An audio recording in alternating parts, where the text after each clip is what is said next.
ਸਤਿ ਸ਼੍ਰੀ ਅਕਾਲ ਪਿਆਰੇ ਬੱਚਿਓ, ਕ੍ਰੀਏਟਿਵ ਗੁਰੂ ਜੀ 'ਚ ਤੁਹਾਡਾ ਸਵਾਗਤ ਹੈ। ਕਿਰਪਾ ਕਰਕੇ ਚੈਨਲ ਨੂੰ ਸਬਸਕ੍ਰਾਈਬ ਕਰੋ ਅਤੇ ਲੇਟੈਸਟ ਵੀਡੀਓ ਨੋਟੀਫਿਕੇਸ਼ਨਸ ਦੇ ਲਈ ਬੈਲ ਦੇ ਬਟਨ ਨੂੰ ਜ਼ਰੂਰ ਦਬਾਓ। ਕਲਾਸ 8ਵੀਂ ਅਧਿਆਇ ਪਹਿਲਾ, ਫਸਲ ਉਤਪਾਦਨ ਅਤੇ ਪ੍ਰਬੰਧਨ, ਕ੍ਰੌਪ ਪ੍ਰੋਡਕਸ਼ਨ ਐਂਡ ਮੈਨੇਜਮੈਂਟ।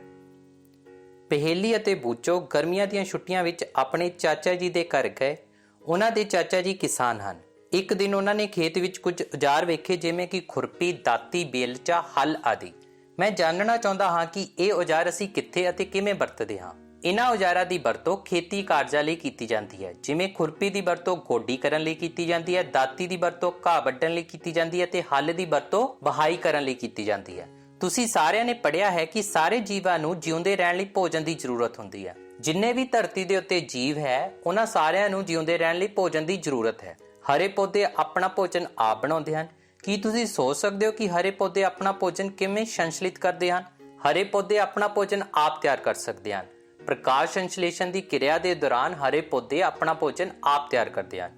ਮਨੁੱਖ ਅਤੇ ਸਾਰੇ ਜੰਤੂ ਆਪਣਾ ਭੋਜਨ ਆਪ ਨਹੀਂ ਬਣਾ ਸਕਦੇ, ਤਾਂ ਫਿਰ ਜੰਤੂ ਆਪਣਾ ਭੋਜਨ ਕਿੱਥੋਂ ਪ੍ਰਾਪਤ ਕਰਦੇ ਹਨ? ਪਰ ਪਹਿਲਾਂ ਅਸੀਂ ਇਹ ਜਾਣ ਲਈਏ ਕਿ ਅਸੀਂ ਭੋਜਨ ਕਿਉਂ ਖਾਂਦੇ ਹਾਂ। ਮਨੁੱਖ ਅਤੇ ਜੀਵ ਜੰਤੂ ਆਪਣਾ ਭੋਜਨ ਆਪ ਨਹੀਂ ਤਿਆਰ ਕਰ ਸਕਦੇ। ਉਹ ਆਪਣੇ ਭੋਜਨ ਦੇ ਲਈ ਪੌਦਿਆਂ ਦੇ ਉੱਤੇ ਤੇ ਦੂਸਰੇ ਜਾਨਵਰਾਂ ਦੇ ਉੱਤੇ ਡਿਪੈਂਡ ਹੈ। ਜੰਤੂ ਆਪਣਾ ਭੋਜਨ ਕਿੱਥੋਂ ਪ੍ਰਾਪਤ ਕਰਦੇ ਹਨ, ਇਹ ਜਾਣਨ ਤੋਂ ਪਹਿਲਾਂ ਅਸੀਂ ਇਹ ਜਾਣ ਲਈਏ ਕਿ ਅਸੀਂ ਭੋਜਨ ਖਾਂਦੇ ਹੀ ਕਿਉਂ ਹਾਂ। ਤੁਸੀਂ ਪਹਿਲਾਂ ਹੀ ਜਾਣਦੇ ਹੋ ਕਿ ਭੋਜਨ ਤੋਂ ਪ੍ਰਾਪਤ ਊਰਜਾ ਨੂੰ ਜੰਤੂ ਆਪਣੀਆਂ ਬਹੁਤ ਸਾਰੀਆਂ ਸਰੀਰਕ ਕਿਰਿਆਵਾਂ ਲਈ ਵਰਤਦੇ ਹਨ, ਜਿਵੇਂ ਪਾਚਨ ਕਿਰਿਆ, ਸਾਹ ਕਿਰਿਆ ਤੇ ਮਲ ਤਿਆਗ ਕਿਰਿਆ। ਅਸੀਂ ਜਾਣਦੇ ਹਾਂ ਕਿ ਭੋਜਨ ਤੋਂ ਕੀ ਪ੍ਰਾਪਤ ਹੁੰਦੀ ਹੈ? ਊਰਜਾ ਪ੍ਰਾਪਤ ਹੁੰਦੀ ਹੈ, ਤੇ ਉਸ ਊਰਜਾ ਨੂੰ ਜੰਤੂ ਆਪਣੀਆਂ ਬਹੁਤ ਸਾਰੀਆਂ ਕਿਰਿਆਵਾਂ ਲਈ ਵਰਤੋਂ ਕਰਦੇ ਹਨ, ਜਿਵੇਂ ਕਿ ਪਾਚਨ ਕਿਰਿਆ, ਸਾਹ ਕਿਰਿਆ, ਮਲ ਤਿਆਗ ਕਿਰਿਆ। ਅਸੀਂ ਆਪਣਾ ਭੋਜਨ ਪੌਦਿਆਂ ਜਾਂ ਜੰਤੂਆਂ ਤੋਂ ਜਾਂ ਪੌਦੇ ਅਤੇ ਜੰਤੂ ਦੋਵਾਂ ਤੋਂ ਪ੍ਰਾਪਤ ਕਰਦੇ ਹਾਂ। ਅਸੀਂ ਆਪਣਾ ਭੋਜਨ ਪੌਦਿਆਂ ਤੋਂ ਵੀ ਪ੍ਰਾਪਤ ਕਰਦੇ ਹਾਂ, ਜੰਤੂਆਂ ਤੋਂ ਵੀ ਪ੍ਰਾਪਤ ਕਰਦੇ ਹਾਂ। ਪੌਦਿਆਂ ਤੋਂ ਸਾਨੂੰ ਫਲ ਸਬਜ਼ੀਆਂ ਦੇ ਰੂਪ ਦੇ ਵਿੱਚ ਭੋਜਨ ਦੀ ਪ੍ਰਾਪਤੀ ਹੁੰਦੀ ਹੈ ਤੇ ਜੰਤੂਆਂ ਤੋਂ ਸਾਨੂੰ ਮਾਂਸ ਦੇ ਰੂਪ ਦੇ ਵਿੱਚ ਭੋਜਨ ਦੀ ਪ੍ਰਾਪਤੀ ਹੁੰਦੀ ਹੈ। ਕਿਉਂਕਿ ਸਾਨੂੰ ਸਾਰਿਆਂ ਨੂੰ ਹੀ ਭੋਜਨ ਦੀ ਜ਼ਰੂਰਤ ਹੈ, ਤਾਂ ਫਿਰ ਅਸੀਂ ਆਪਣੇ ਦੇਸ਼ ਦੀ ਇੰਨੀ ਵੱਡੀ ਜਨਸੰਖਿਆ ਨੂੰ ਭੋਜਨ ਉਪਲਬਧ ਕਿਵੇਂ ਕਰਵਾ ਸਕਦੇ ਹਾਂ? ਸਾਰਿਆਂ ਨੂੰ ਹੀ ਭੋਜਨ ਦੀ ਜ਼ਰੂਰਤ ਹੁੰਦੀ ਹੈ ਅਤੇ ਸਾਡੇ ਦੇਸ਼ ਦੀ ਤਾਂ ਜਨਸੰਖਿਆ ਵੀ ਬਹੁਤ ਜ਼ਿਆਦਾ ਵੱਡੀ ਹੈ। ਇੰਨੀ ਵੱਡੀ ਜਨਸੰਖਿਆ ਨੂੰ ਭੋਜਨ ਕਿਵੇਂ ਉਪਲਬਧ ਕਰਵਾਇਆ ਜਾ ਸਕਦਾ ਹੈ? ਅਜਿਹਾ ਕਰਨ ਲਈ ਸਾਨੂੰ ਵੱਡੇ ਪੱਧਰ ਤੇ ਭੋਜਨ ਦਾ ਉਤਪਾਦਨ ਕਰਨਾ ਜ਼ਰੂਰੀ ਹੈ। ਇੰਨੀ ਵੱਡੀ ਜਨਸੰਖਿਆ ਨੂੰ ਭੋਜਨ ਉਪਲਬਧ ਕਰਵਾਉਣ ਲਈ ਭੋਜਨ ਦਾ ਲਗਾਤਾਰ ਉਤਪਾਦਨ, ਉਚਿਤ ਪ੍ਰਬੰਧਨ ਅਤੇ ਸਹੀ ਵੰਡ ਪ੍ਰਣਾਲੀ ਦਾ ਹੋਣਾ ਵੀ ਬਹੁਤ ਜ਼ਰੂਰੀ ਹੈ। ਇੰਨੀ ਵੱਡੀ ਜਨਸੰਖਿਆ ਨੂੰ ਭੋਜਨ ਉਪਲਬਧ ਕਰਵਾਉਣ ਲਈ ਸਭ ਤੋਂ ਪਹਿਲਾਂ ਭੋਜਨ ਦਾ ਲਗਾਤਾਰ ਉਤਪਾਦਨ ਹੋਣਾ ਜ਼ਰੂਰੀ ਹੈ। ਉਸ ਤੋਂ ਬਾਅਦ ਉਸ ਦਾ ਉਚਿਤ ਪ੍ਰਬੰਧ, ਮਤਲਬ ਉਸ ਦਾ ਰੱਖ ਰਖਾਵ ਸਹੀ ਢੰਗ ਦੇ ਨਾਲ ਹੋਣਾ ਚਾਹੀਦਾ ਹੈ ਅਤੇ ਉਸ ਨੂੰ ਲੋਕਾਂ ਤੱਕ ਪਹੁੰਚਾਉਣ ਲਈ ਸਹੀ ਵੰਡ ਪ੍ਰਣਾਲੀ ਦਾ ਹੋਣਾ ਵੀ ਬਹੁਤ ਜ਼ਰੂਰੀ ਹੈ। ਭੂਮਿਕਾ ਨੂੰ ਕਰਨ ਤੋਂ ਬਾਅਦ ਹੁਣ ਚੱਲਦੇ ਆਪਣੇ ਅਗਲੇ ਟੌਪਿਕ, ਖੇਤੀਬਾੜੀ ਪੱਧਤੀਆਂ ਤੇ। ਲਗਭਗ 10,000 ਸਾਲ ਈਸਾ ਪੂਰਵ ਮਨੁੱਖ ਜੰਗਲੀ ਜੀਵਨ ਬਤੀਤ ਕਰਦਾ ਸੀ। ਉਹ ਭੋਜਨ ਅਤੇ ਰਹਿਣ ਬਸੇਰੇ ਦੀ ਭਾਲ ਵਿੱਚ ਇੱਧਰ ਉੱਧਰ ਘੁੰਮਦਾ ਸੀ। ਉਹ ਪੌਦਿਆਂ ਦੇ ਫਲ, ਤਣੇ, ਪੱਤੇ ਅਤੇ ਜੜ੍ਹਾਂ ਖਾਂਦਾ ਸੀ। ਫਿਰ ਉਸਨੇ ਜੰਤੂਆਂ ਦਾ ਸ਼ਿਕਾਰ ਕਰਕੇ ਖਾਣਾ ਸ਼ੁਰੂ ਕੀਤਾ। ਸਮਾਂ ਬੀਤਣ ਦੇ ਨਾਲ ਮਨੁੱਖ ਦੇ ਕੁਝ ਕਬੀਲਿਆਂ ਨੇ ਪਾਣੀ ਦੇ ਸਰੋਤਾਂ ਦੇ ਨੇੜੇ ਬਸਣਾ ਸ਼ੁਰੂ ਕਰ ਦਿੱਤਾ। ਉਹਨਾਂ ਨੇ ਭੋਜਨ ਲਈ ਕਣਕ, ਚਾਵਲ ਅਤੇ ਹੋਰ ਫਸਲਾਂ ਨੂੰ ਉਗਾਉਣਾ ਸ਼ੁਰੂ ਕਰ ਦਿੱਤਾ। ਇਸ ਨਾਲ ਖੇਤੀਬਾੜੀ ਦਾ ਜਨਮ ਹੋਇਆ। 10,000 ਸਾਲ ਪਹਿਲਾਂ ਮਨੁੱਖ ਜੰਗਲੀ ਜੀਵਨ ਹੀ ਬਤੀਤ ਕਰਦਾ ਸੀ। ਉਹ ਭੋਜਨ ਲਈ ਅਤੇ ਆਪਣੇ ਰਹਿਣ ਦੇ ਲਈ ਵੱਖਰੀ ਵੱਖਰੀ ਜਗ੍ਹਾ ਤੇ ਘੁੰਮਦਾ ਰਹਿੰਦਾ ਸੀ। ਉਹ ਪੌਦਿਆਂ ਤੋਂ ਪ੍ਰਾਪਤ ਫਲ, ਤਣੇ, ਪੱਤੇ ਅਤੇ ਜੜ੍ਹਾਂ ਨੂੰ ਖਾਂਦਾ ਸੀ ਅਤੇ ਫਿਰ ਹੌਲੀ-ਹੌਲੀ ਉਸਨੇ ਸ਼ਿਕਾਰ ਕਰਕੇ ਖਾਣਾ ਸ਼ੁਰੂ ਕੀਤਾ। ਸਮਾਂ ਬੀਤਣ ਦੇ ਨਾਲ ਮਨੁੱਖ ਹੌਲੀ-ਹੌਲੀ ਕਬੀਲਿਆਂ ਦੇ ਰੂਪ ਦੇ ਵਿੱਚ ਪਾਣੀ ਦੇ ਸਰੋਤਾਂ ਦੇ ਕੋਲ ਬਸ ਗਿਆ। ਫਿਰ ਹੌਲੀ-ਹੌਲੀ ਕਰਕੇ ਉਹਨਾਂ ਨੇ ਕਣਕ, ਚਾਵਲ ਅਤੇ ਹੋਰ ਫਸਲਾਂ ਦੀ ਖੇਤੀਬਾੜੀ ਕਰਨੀ ਸ਼ੁਰੂ ਕਰ ਦਿੱਤੀ। ਇਸ ਨਾਲ ਖੇਤੀਬਾੜੀ ਦਾ ਜਨਮ ਹੋਇਆ। ਪੌਦਿਆਂ ਦੀਆਂ ਕੁਝ ਪ੍ਰਜਾਤੀਆਂ ਨੂੰ ਇੱਕੋ ਥਾਂ ਤੇ ਉਗਾਉਣ ਨੂੰ ਖੇਤੀਬਾੜੀ ਕਹਿੰਦੇ ਹਨ। ਖੇਤੀਬਾੜੀ ਕਿਹਨੂੰ ਕਹਿੰਦੇ ਹਨ? ਪੌਦਿਆਂ ਦੀਆਂ ਕੁਝ ਪ੍ਰਜਾਤੀਆਂ ਨੂੰ ਇੱਕੋ ਜਗ੍ਹਾ ਤੇ ਉਗਾਉਣ ਨੂੰ। ਪੌਦਿਆਂ ਦੀ ਇੱਕੋ ਪ੍ਰਜਾਤੀ ਨੂੰ ਇੱਕੋ ਥਾਂ ਤੇ ਵੱਡੇ ਪੱਧਰ ਤੇ ਉਗਾਉਣ ਨੂੰ ਫਸਲ ਕਿਹਾ ਜਾਂਦਾ ਹੈ। ਫਸਲ ਕਿਸ ਨੂੰ ਕਹਿੰਦੇ ਹਨ? ਪੌਦਿਆਂ ਦੀ ਇੱਕੋ ਪ੍ਰਜਾਤੀ ਨੂੰ ਇੱਕ ਥਾਂ ਤੇ ਵੱਡੇ ਪੱਧਰ ਤੇ ਲਗਾਉਣ ਨੂੰ। ਉਦਾਹਰਨ ਦੇ ਤੌਰ ਤੇ ਕਣਕ ਦੀ ਫਸਲ ਤੋਂ ਭਾਵ ਹੈ ਕਿ ਖੇਤ ਵਿੱਚ ਉਗਾਏ ਗਏ ਸਾਰੇ ਪੌਦੇ ਕਣਕ ਪ੍ਰਜਾਤੀ ਦੇ ਹੀ ਹਨ। ਕਣਕ ਦੀ ਫਸਲ ਦਾ ਮਤਲਬ ਕੀ ਹੈ? ਅਸੀਂ ਇੱਕ ਖੇਤ ਵਿੱਚ ਸਾਰੇ ਦੇ ਸਾਰੇ ਪੌਦੇ ਕਣਕ ਦੇ ਹੀ ਲਗਾਏ ਹਨ। ਠੀਕ ਹੈ।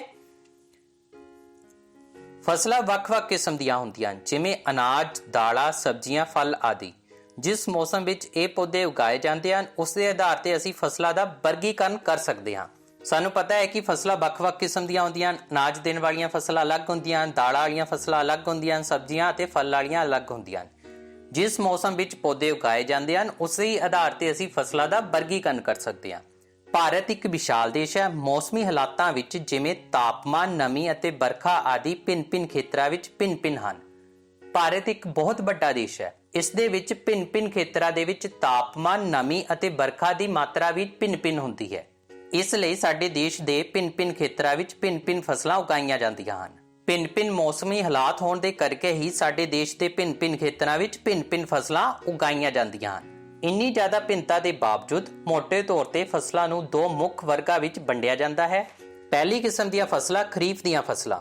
ਜੋ ਫਸਲਾਂ ਵਰਖਾ ਰੁੱਤ ਵਿੱਚ ਉਗਾਈਆਂ ਜਾਂਦੀਆਂ ਹਨ ਉਹਨਾਂ ਨੂੰ ਖਰੀਫ ਦੀਆਂ ਫਸਲਾਂ ਕਿਹਾ ਜਾਂਦਾ ਹੈ। ਵਰਖਾ ਰੁੱਤ ਵਿੱਚ ਉਗਾਈਆਂ ਜਾਣ ਵਾਲੀਆਂ ਫਸਲਾਂ ਨੂੰ ਖਰੀਫ ਦੀਆਂ ਫਸਲਾਂ ਕਹਿੰਦੇ ਹਨ। ਠੀਕ ਹੈ। ਭਾਰਤ ਵਿੱਚ ਵਰਖਾ ਰੁੱਤ ਜੂਨ ਤੋਂ ਸਤੰਬਰ ਮਹੀਨੇ ਤੱਕ ਰਹਿੰਦੀ ਹੈ। ਭਾਰਤ ਵਿੱਚ ਵਰਖਾ ਰੁੱਤ ਦਾ ਸਮਾਂ ਕੀ ਹੈ? ਜੂਨ ਮਹੀਨੇ ਤੋਂ ਲੈ ਕੇ ਸਤੰਬਰ ਮਹੀਨੇ ਤੱਕ। ਉਦਾਹਰਨ ਚਾਵਲ, ਮੱਕੀ, ਸੋਇਆਬੀਨ, ਮੂੰਗਫਲੀ, ਕਪਾਹ ਆਦਿ ਖਰੀਫ ਦੀਆਂ ਫਸਲਾਂ ਹਨ। ਇਹ ਫਸਲਾਂ ਮਾਨਸੂਨ ਉੱਪਰ ਨਿਰਭਰ ਕਰਦੀਆਂ ਹਨ। ਚਾਵਲ ਹੈ, ਮੱਕੀ ਹੈ, ਸੋਇਆਬੀਨ, ਮੂੰਗਫਲੀ, ਕਪਾਹ ਆਦਿ ਇਹ ਸਾਰੀਆਂ ਖਰੀਫ ਦੀਆਂ ਫਸਲਾਂ ਹਨ ਕਿਉਂਕਿ ਇਹ ਫਸਲਾਂ ਵਰਖਾ ਰੁੱਤ ਵਿੱਚ ਉਗਾਈਆਂ ਜਾਂਦੀਆਂ ਹਨ। ਜੂਨ ਤੋਂ ਸਤੰਬਰ ਮਹੀਨੇ ਦੇ ਵਿੱਚ ਉਗਾਈਆਂ ਜਾਂਦੀਆਂ ਹਨ। ਇਹ ਫਸਲਾਂ ਮਾਨਸੂਨ ਉੱਤੇ ਨਿਰਭਰ ਕਰਦੀਆਂ ਹਨ। ਦੂਸਰੀ ਕਿਸਮ ਦੀਆਂ ਫਸਲਾਂ ਰੱਬੀ ਦੀਆਂ ਫਸਲਾਂ। ਜੋ ਫਸਲਾਂ ਸਰਦੀ ਰੁੱਤ ਵਿੱਚ ਉਗਾਈਆਂ ਜਾਂਦੀਆਂ ਹਨ ਉਹਨਾਂ ਨੂੰ ਰੱਬੀ ਦੀਆਂ ਫਸਲਾਂ ਕਿਹਾ ਜਾਂਦਾ ਹੈ। ਇਹ ਮਾਨਸੂਨ ਤੇ ਨਿਰਭਰ ਨਹੀਂ ਕਰਦੀਆਂ। ਇਹ ਅਕਤੂਬਰ ਤੋਂ ਮਾਰਚ ਮਹੀਨੇ ਦੌਰਾਨ ਉਗਾਈਆਂ ਜਾਂਦੀਆਂ ਹਨ। ਉਦਾਹਰਨ ਕਣਕ, ਛੋਲੇ, ਮਟਰ, ਸਰੋਂ, ਅਲਸੀ ਆਦਿ। ਜਿਹੜੀਆਂ ਫਸਲਾਂ ਸਰਦੀ ਰੁੱਤ ਵਿੱਚ ਉਗਾਈਆਂ ਜਾਂਦੀਆਂ ਹਨ ਉਹਨਾਂ ਨੂੰ ਰਬੀ ਫਸਲਾਂ ਕਿਹਾ ਜਾਂਦਾ ਹੈ। ਇਹ ਮਾਨਸੂਨ ਉੱਤੇ ਨਿਰਭਰ ਨਹੀਂ ਕਰਦੀਆਂ ਤੇ ਅਕਤੂਬਰ ਤੋਂ ਮਾਰਚ ਮਹੀਨੇ ਦੇ ਦੌਰਾਨ ਉਗਦੀਆਂ ਹਨ। ਕਣਕ, ਛੋਲੇ, ਮਟਰ, ਸਰੋਂ ਆਦਿ ਰੱਬੀ ਫਸਲਾਂ ਹਨ। ਉਪਰੋਕਤ ਫਸਲਾਂ ਤੋਂ ਇਲਾਵਾ ਕਈ ਖੇਤਰਾਂ ਵਿੱਚ ਗਰਮੀ ਰੁੱਤ ਵਿੱਚ ਦਾਲਾਂ ਅਤੇ ਸਬਜ਼ੀਆਂ ਵੀ ਉਗਾਈਆਂ ਜਾਂਦੀਆਂ ਹਨ। ਇਸ ਤੋਂ ਬਾਅਦ ਚੱਲਦੇ ਹਾਂ ਆਪਣੇ ਅਗਲੇ ਟੌਪਿਕ ਤੇ, ਫਸਲ ਉਤਪਾਦਨ ਸੰਬੰਧੀ ਮੁੱਖ ਖੇਤੀ ਪੱਧਤੀਆਂ। ਸਭ ਤੋਂ ਪਹਿਲਾਂ ਇੱਕ ਪ੍ਰਸ਼ਨ ਦੀ ਗੱਲ ਕਰਦੇ ਹਾਂ। ਧਾਨ ਦੀ ਫਸਲ ਸਰਦੀ ਦੀ ਰੁੱਤ ਵਿੱਚ ਕਿਉਂ ਨਹੀਂ ਉਗਾਈ ਜਾ ਸਕਦੀ? ਚਾਵਲ ਦੀ ਫਸਲ ਉਗਾਉਣ ਲਈ ਬਹੁਤ ਸਾਰੇ ਪਾਣੀ ਦੀ ਲੋੜ ਪੈਂਦੀ ਹੈ। ਇਸ ਲਈ ਇਹ ਕੇਵਲ ਵਰਖਾ ਰੁੱਤ ਵਿੱਚ ਹੀ ਉਗਾਈ ਜਾਂਦੀ ਹੈ। ਧਾਨ ਦੀ ਫਸਲ ਨੂੰ ਉਗਾਉਣ ਦੇ ਲਈ ਸਾਨੂੰ ਬਹੁਤ ਸਾਰੇ ਪਾਣੀ ਦੀ ਜ਼ਰੂਰਤ ਹੁੰਦੀ ਹੈ। ਜ਼ਿਆਦਾ ਪਾਣੀ ਸਾਨੂੰ ਵਰਖਾ ਰੁੱਤ ਵਿੱਚ ਹੀ ਮਿਲ ਸਕਦਾ ਹੈ। ਇਸ ਲਈ ਧਾਨ ਦੀ ਫਸਲ ਨੂੰ ਵਰਖਾ ਰੁੱਤ ਵਿੱਚ ਹੀ ਉਗਾਇਆ ਜਾਂਦਾ ਹੈ। ਸਰਦੀ ਦੀ ਰੁੱਤ ਵਿੱਚ ਅਸੀਂ ਇਸ ਨੂੰ ਨਹੀਂ ਉਗਾ ਸਕਦੇ। ਵੱਖ-ਵੱਖ ਫਸਲਾਂ ਨੂੰ ਉਗਾਉਣ ਲਈ ਕਿਸਾਨਾਂ ਨੂੰ ਸਮੇਂ-ਸਮੇਂ ਤੇ ਕਈ ਤਰ੍ਹਾਂ ਦੀਆਂ ਕਿਰਿਆਵਾਂ ਕਰਨ ਦੀ ਲੋੜ ਹੁੰਦੀ ਹੈ। ਇਹਨਾਂ ਕਿਰਿਆਵਾਂ ਨੂੰ ਖੇਤੀ ਪੱਧਤੀਆਂ ਆਖਦੇ ਹਨ। ਤੁਸੀਂ ਇਹ ਕਿਰਿਆਵਾਂ ਉਸ ਸਮੇਂ ਵੇਖ ਸਕਦੇ ਹੋ ਜਦੋਂ ਕੋਈ ਮਾਲੀ ਬਾਗ ਵਿੱਚ ਜਾਂ ਤੁਸੀਂ ਆਪਣੇ ਘਰ ਵਿੱਚ ਸਜਾਵਟੀ ਪੌਦੇ ਲਗਾ ਰਹੇ ਹੁੰਦੇ ਹਨ। ਮੁੱਖ ਖੇਤੀ ਪੱਧਤੀਆਂ ਹੇਠ ਲਿਖੇ ਅਨੁਸਾਰ ਹੁੰਦੀਆਂ ਹਨ। ਸਭ ਤੋਂ ਪਹਿਲਾਂ ਖੇਤ ਜਾਂ ਭੂਮੀ ਦੀ ਤਿਆਰੀ, ਦੂਜਾ ਬੀਜ ਬੀਜਣਾ, ਤੀਜਾ ਖਾਦ ਪਾਉਣਾ, ਚੌਥਾ ਸਿੰਚਾਈ, ਪੰਜਵਾਂ ਗੋਡੀ, ਛੇਵਾਂ ਵਾਢੀ, ਸੱਤਵਾਂ ਭੰਡਾਰਨ। ਇਹ 7 ਪੁਆਇੰਟ ਸਾਡੇ ਕੋਲ ਮੁੱਖ ਖੇਤੀ ਪੱਧਤੀਆਂ ਦੇ ਹਨ। ਇਹਨਾਂ 7 ਪੁਆਇੰਟਾਂ ਨੂੰ ਅਸੀਂ ਆਪਣੀ ਅਗਲੀ ਵੀਡੀਓ ਵਿੱਚ ਕਰਾਂਗੇ। ਅੱਜ ਦੀ ਇਹ ਵੀਡੀਓ ਇੱਥੇ ਖਤਮ ਹੁੰਦੀ ਹੈ। ਆਸ ਕਰਦਾ ਹੈ ਤੁਹਾਨੂੰ ਇਸ ਵੀਡੀਓ ਵਿੱਚ ਜੋ ਵੀ ਸਮਝਾਇਆ ਹੈ ਚੰਗੀ ਤਰ੍ਹਾਂ ਸਮਝ ਆ ਗਿਆ ਹੋਵੇਗਾ। ਪਲੀਜ਼ ਇਸ ਵੀਡੀਓ ਨੂੰ ਲਾਈਕ ਜ਼ਰੂਰ ਕਰੋ ਅਤੇ ਸ਼ੇਅਰ ਕਰੋ ਅਤੇ ਚੈਨਲ ਨੂੰ ਵੱਧ ਤੋਂ ਵੱਧ ਸਬਸਕ੍ਰਾਈਬ ਕਰੋ। ਪੜ੍ਹੋ ਲਿਖੋ, ਆਪਣੇ ਮਾਤਾ ਪਿਤਾ ਦਾ ਨਾਮ ਰੋਸ਼ਨ ਕਰੋ।